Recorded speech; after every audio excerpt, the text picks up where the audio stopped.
దేశంలో చాలా నదులు ప్రక్షాళన చేశారు. కానీ 1,50,000 కోట్ల రూపాయలు మూసీలో పోసేందుకు తెలంగాణ ప్రభుత్వం సిద్ధమైంది. పెద్ద స్కామ్ అంటున్నారు.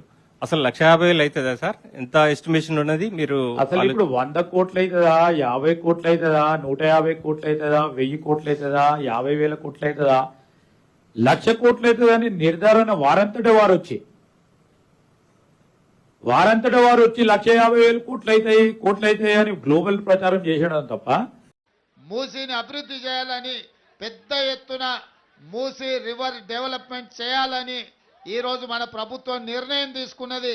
హైదరాబాదు నగర అభివృద్ధి కోసం, మూసీ పరివాహక అభివృద్ధి కోసం 5 ఏళ్లలో 1,50,000 కోట్ల రూపాయలతోని ప్రణాళికలు సిద్ధం చేసి తొందరలోనే పనులు ప్రారంభించబోతున్నామని చెప్పి మీ అందరి సమక్షంలో ఇవాళ మనం ప్రకటించుకుంటున్నాం.